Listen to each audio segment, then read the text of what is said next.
Bonjour les amis, je suis ravie de vous retrouver sur mon émission d'Auteur à Auteur. Et aujourd'hui, j'ai le plaisir de recevoir Martine Gerco. Alors avant que je la présente, on va se dire bonjour. Bonjour Martine et bienvenue dans mon émission. Bonjour Patricia, je suis très heureuse de te revoir. Ça me Super, fait moi plaisir. aussi. Oui. Alors avec Martine, en fait, on va explorer un petit peu tout ce qui est le cheminement avec soi et on va partir de son livre dont je présente la couverture qui s'appelle Une psy parle aux esprits chez Mama Édition.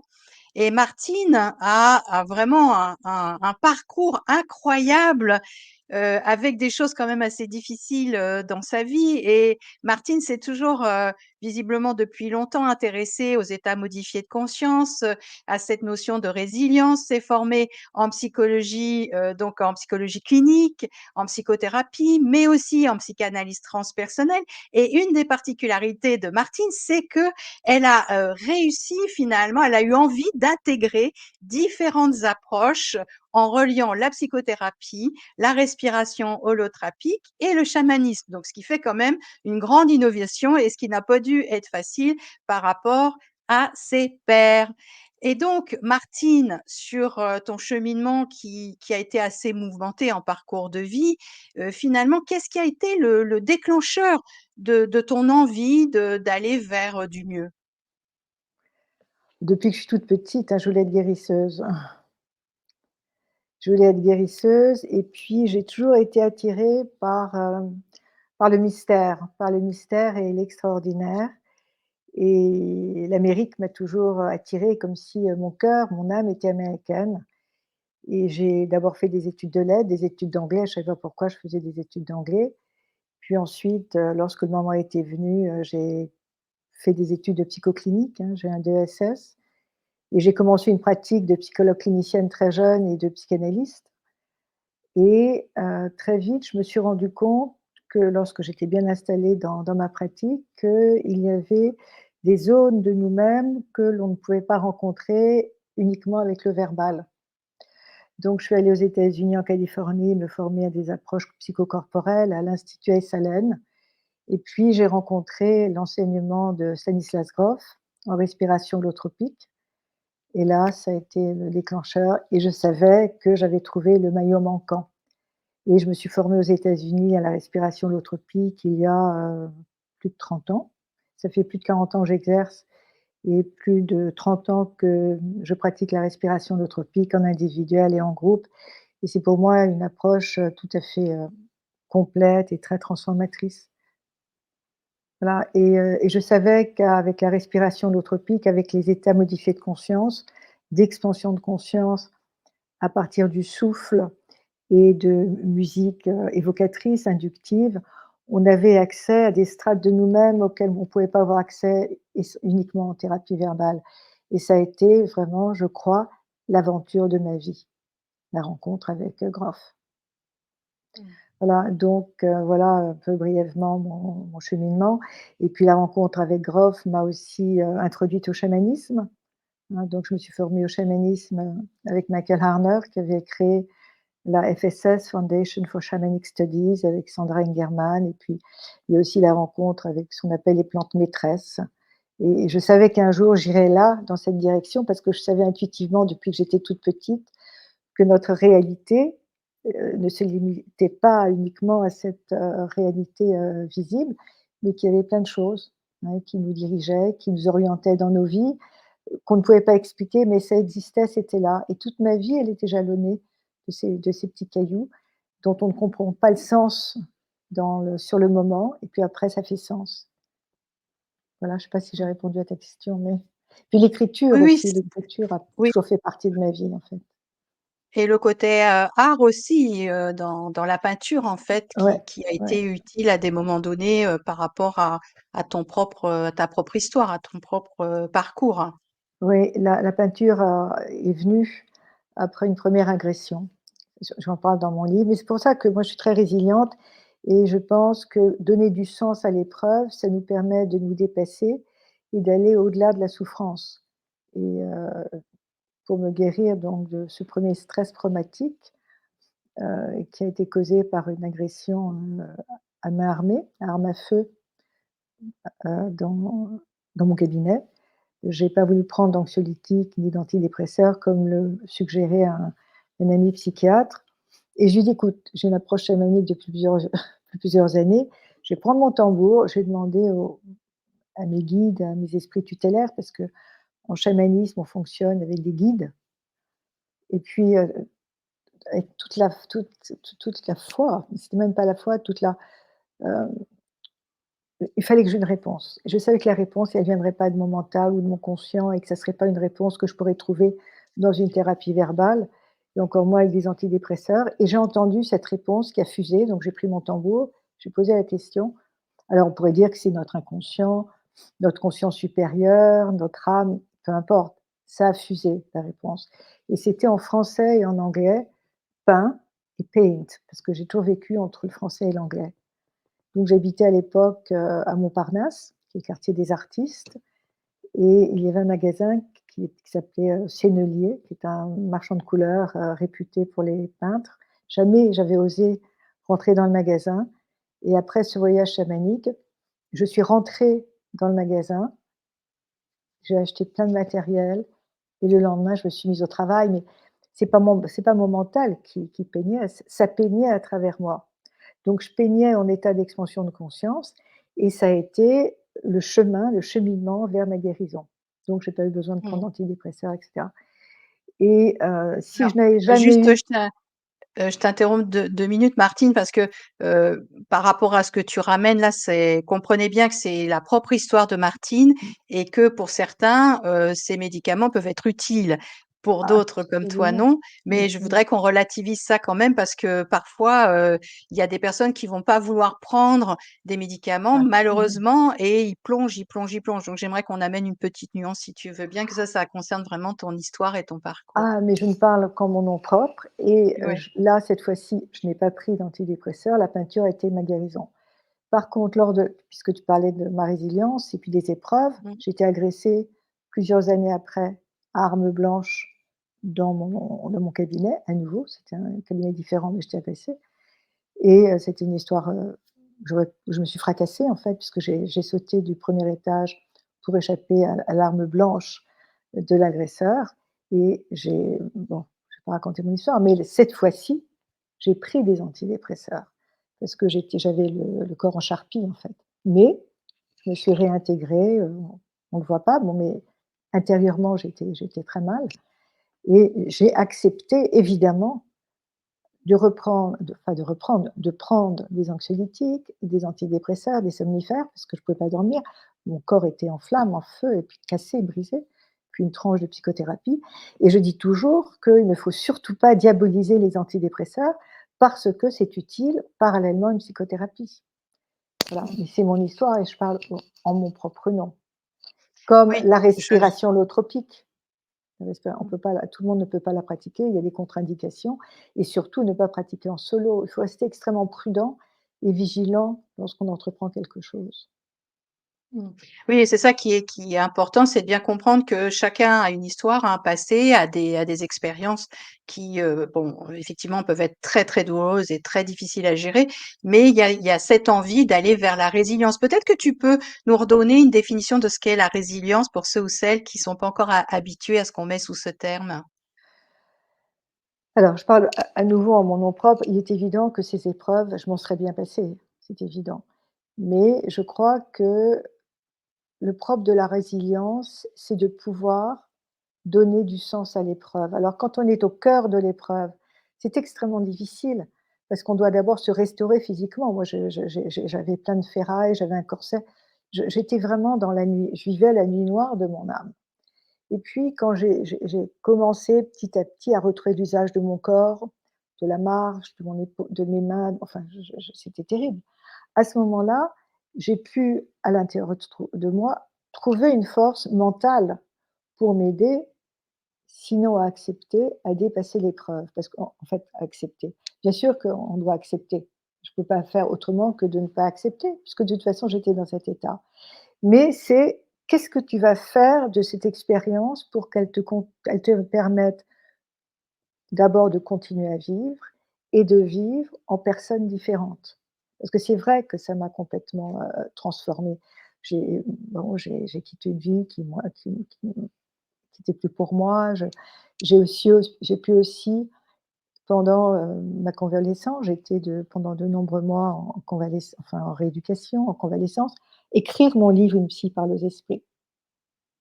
Alors on me demande toujours: «Mais quel est le sens de ton titre? Tu parles aux esprits, alors tu parles». Non, je fais pas tourner les tables et je parle pas aux défunts. Mais Oui, c'est vrai Martine, j'ai eu cette première impression, aussi, en disant: «Une psy parle aux esprits», je vais m'attendre à trouver que tu parlais aux défunts, mais c'est pas du tout, enfin c'est pas ça quoi, hein, c'est autre chose que tu veux bien nous détailler un peu plus ici? une psy parle aux esprits, c'est pas moi qui l'ai en fait, pas moi. J'ai pris un jour mon éditeur me pose la question: «Mais qu'est-ce que tu aimerais comme titre pour ton livre?» Alors je me suis dit, heu ça pourrait être une psychanalyse non conformiste, de la psychanalyse à la conscience cosmique. Il m'a dit: «Non, c'est trop, ça c'est un peu trop théorique, trop docte». OK. Je lui ai dit: «Écoute, je vais prendre mon tambour et je vais demander». Et la réponse que j'ai entendue, c'était: «Une psychanalyste parle aux esprits». Il m'a dit: «Psychanalyste, un peu trop». Bon, donc c'était une psy parle aux esprits. En fait, mon livre s'adresse à des esprits ouverts, à des esprits en recherche, à des esprits qui souhaitent se libérer du connu pour aborder l'aventure de la vie. Parce que la vie, c'est une aventure. Et c'est une aventure qu'on ne maîtrise pas toujours, hein. Et le propre de l'aventure, c'est de pas maîtriser, hein. On peut pas, mais pour moi, la vie est une aventure, un fleuve, alors avec des moments de calme, des moments où la mer est houleuse. Et j'ai pu aussi vérifier, que lorsque la mer est houleuse, à ce moment-là, il y a du tumulte, mais du tumulte qui te permet de bouger et de te transformer. Dans la mer morte, il y a rien qui pousse. Et donc c'est ça le titre, c'est oser. Le maître mot, c'est oser. Ayez faim et osez. Soyez affamés. D'ailleurs, c'est une phrase de Steve Jobs que j'adore. Il a prononcée à la fin d'un cours à Stanford. Et la phrase en anglais, c'est Stay hungry, stay foolish. Restez affamés, restez fous. Et si on n'a pas cette appétence pour la vie et ce grain de folie qui nous libère et qui nous permet aussi de rencontrer l'inattendu, à ce moment-là, on se sclérose. C'est ça aussi la thématique de mon livre. Alors, je parle de certains événements, mais aussi comment ces événements ont aussi impacté, ma pratique, mon rapport à mes patients, mon rapport au monde, mon être au monde, en fait. Mmh.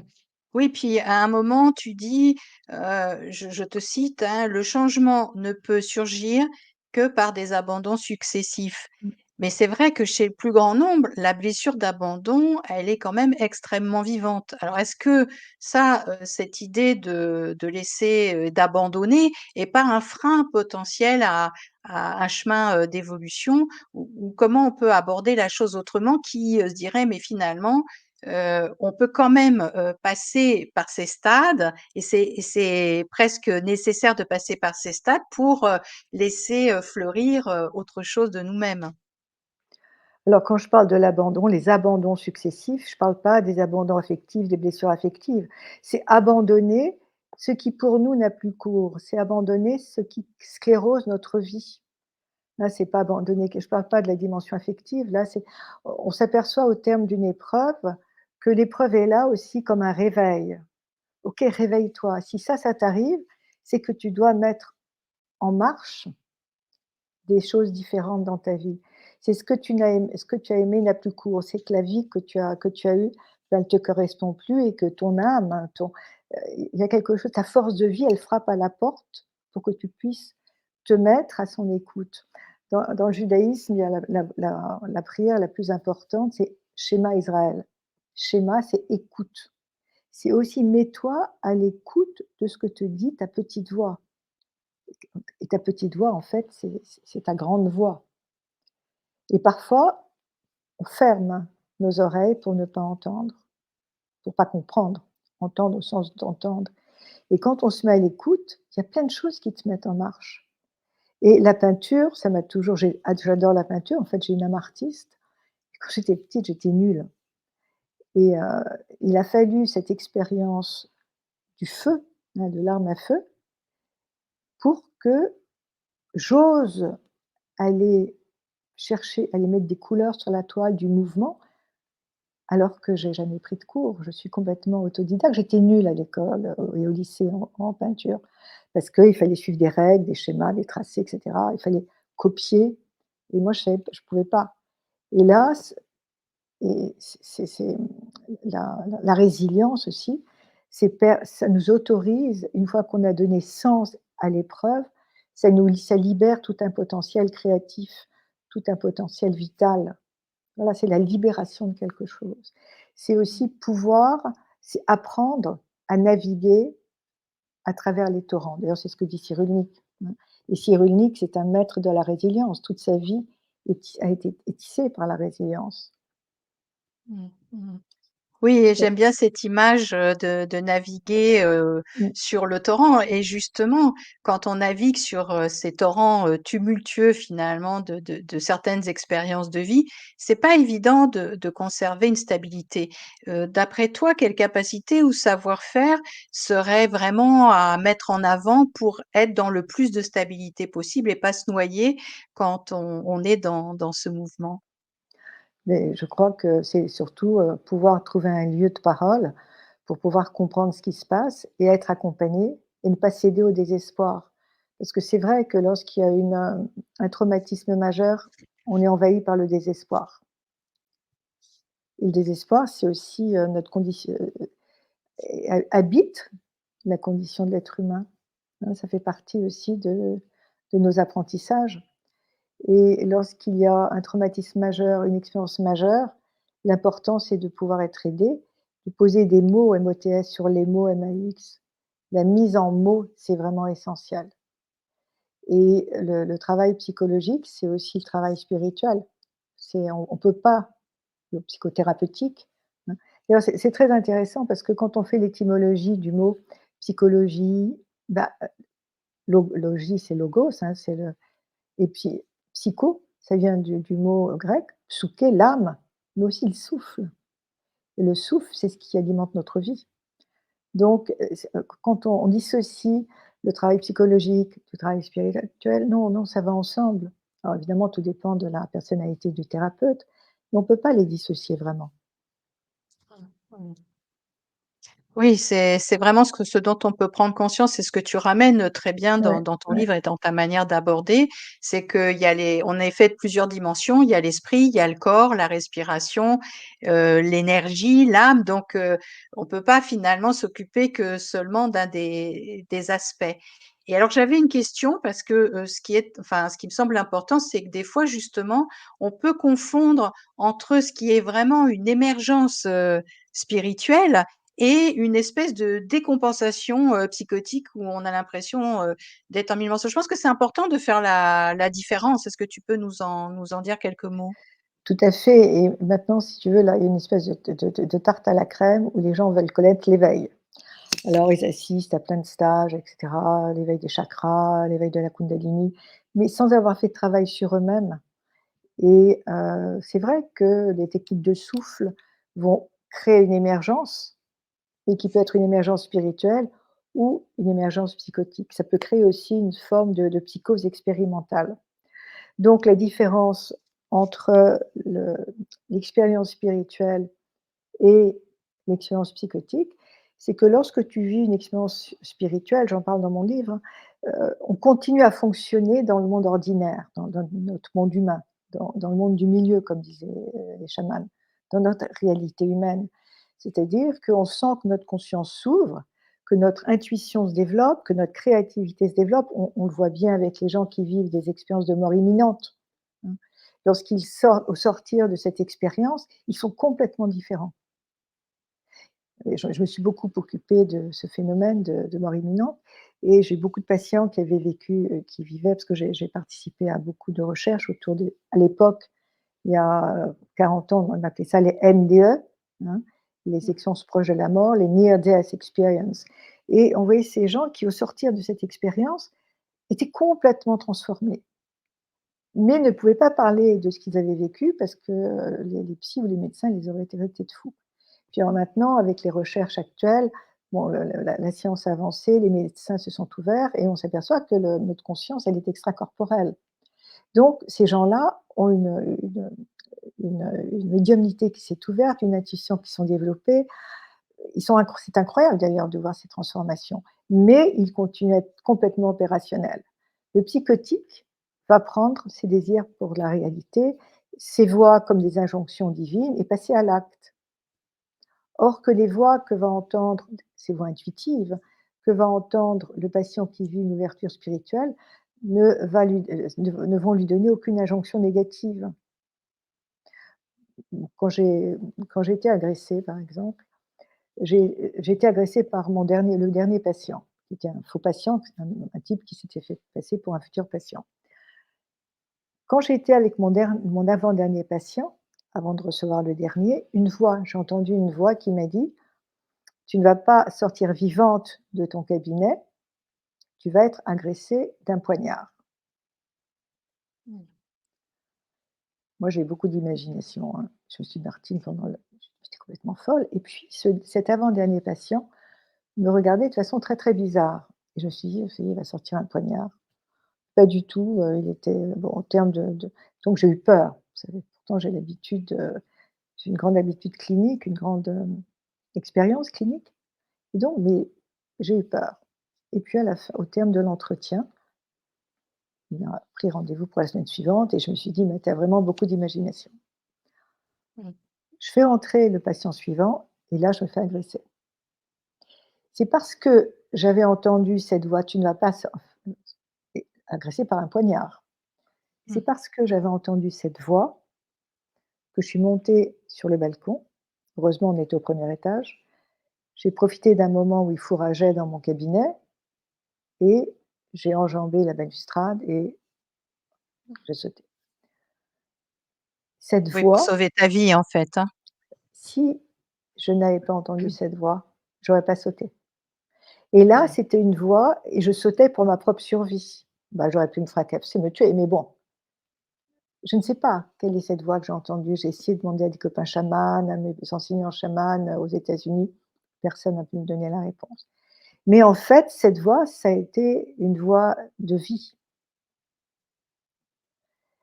Celui qui vit une crise psychotique, va venir, va dire au thérapeute, voilà, j'ai entendu une voix qui me disait que mon père allait être le plus salopard qui soit, il faut que je le tue parce que sinon je vais me faire tuer par lui. Alors que le père est quelqu'un de c'est arrivé aussi, dans ma pratique, alors que le père est quelqu'un de tout à fait inoffensif, mais le garçon était en crise pré-psychotique. Mmh. Donc il a été médicamenté, donc il était plus du tout opérationnel dans la vie. Il y avait quelque chose qui a fait déjanter au niveau, psychologique et aussi au niveau de la neurobiologie et c'est là qu'il est important de prendre des antipsychotiques. Voilà, Mmh. donc il ne faut pas se leurrer, c'est que des voix que l'on entend, les voix peuvent être des voix tout à fait positives. Notre intuition qui nous parle, on peut être clairaudient. Donc notre clairaudience nous fait entendre des choses qui vont nous aider à traverser une crise, qui vont nous aider à prendre des décisions. Moi, quand j'écris, j'entends. Mmh. Quand je voyage, je fais un voyage chamanique, je ne vois pas, mais j'entends. Donc ça, je sais très bien que c'est quelque chose d'un autre ordre, mais qui est d'un autre ordre construit, en fait. Le psychotique, il est déconstruit. Je sais pas si je voilà Oui, oui, c'est très clair la et vraiment différence. merci de donner ces informations parce que parfois sur un cheminement, il peut y avoir ces accès et dans ces cas-là, il faut pas rester, seul dans son coin. Comme le dit Martine, il faut vraiment se faire accompagner si jamais il y avait ce genre de sortie finalement de la réalité Les concrète. voix qu'un psychotique entend, ce sont des voix persécutrices, en fait et il souffre Mmh. de cela et c'est là que c'est important d'accepter de prendre des médicaments parce qu'il y a des psychotiques ou des schizophrènes qui veulent pas prendre des médicaments. Mmh. Et ça, c'est dramatique parce Ouais. ils peuvent aussi passer à l'acte. Voilà, cette voix me dit de tuer mon père, cette voix me dit de me balancer par la fenêtre, en me balançant par la fenêtre, je serai accueilli par un ange, par exemple. C'est complètement délirant. Donc, Mmh mh. il construit des châteaux en Espagne et il croit en ce qu'il construit. Mmh. Quand le Oui, ça névrosé va ramène, voilà. Pardon, ça ramène vraiment l'idée d'être, ancré et de pas partir comme ça dans dans n'importe quelle expérience sans avoir vraiment une incarnation et un ancrage au corps. Ça, C'est c'est essentiel, primordial. Mmh. essentiel. Martine, c'est passionnant ce qu'on aborde. Tu sais qu'on arrive à quasiment à la fin de notre émission. Donc, c'est vrai on peut pas parler de toute la richesse que tu présentes dans ton livre et je le réaffiche vraiment. C'est une lecture qui est facile, c'est une histoire de vie, c'est un parcours initiatique, hein, ce que tu ramènes avec effectivement des idées sur ce que c'est que la respiration holotropique, comment ça fonctionne. Et puis, toi, ben, par où tu es passé et les outils ou les méthodes ou les approches qui ont pu t'aider. Donc, je pense que ça peut être vraiment une aide aussi pour vous de découvrir l'expérience de Martine, que ça soit l'expérience professionnelle, mais aussi sa large expérience personnelle qui, comme tu dis, fait vraiment preuve d'une grande résilience. Martine, si tu avais une parole de fin, un message à faire passer à nos auditeurs, qu'est-ce que ce serait? De danser la vie même lorsque les chemins sont chaotiques, c'est-à-dire de pas je dirais pas j'aime pas le mot espoir, mais de voir qu'il y a toujours une lumière au bout du chemin et qu'à travers la nuit, il y a toujours de la lumière, mais cette lumière, elle est pas toujours perceptible. Puis j'aime bien cette phrase de Nietzsche qui dit, «Il faut avoir accouché du chaos pour donner naissance à une étoile qui danse». Je crois que je la mets dans mon livre, et c'est une phrase qui m'a longtemps suivie et qui me suit encore, parce que ça m'arrive aussi parfois d'avoir des moments un peu tristes, surtout quand je vois ce qui se passe, dans le monde, et même en tant que psy, après avoir fait un très, très, très long travail sur moi, puis en continuant parce que c'est sans fin, ben, on se sent bouleversé, hein, par la marche du monde, et c'est de rester toujours, conscient de notre humanité. Je crois que c'est vraiment important. Mmh. Mmh. Mmh. C'est une, très belle, phrase de Mmh fin, mh. idée de fin. Merci Martine beaucoup, énormément d'avoir participé à cette émission et merci aussi à vous, chers amis, auditeurs et auditrices, d'être toujours présents et présentes et pensez à liker ma chaîne YouTube pour, continuer à recevoir, tous ces beaux échanges, que nous pouvons avoir. Merci Martine. Merci à toi pour ton accueil, ça m'a fait très, très plaisir. Et tu comme tu sais, j'adore partager, donc c'était bien. À une prochaine fois. Une bonne fête de fin Ciao d'année à tout tout le le monde. monde. Bonne fête de fin d'année. Au revoir.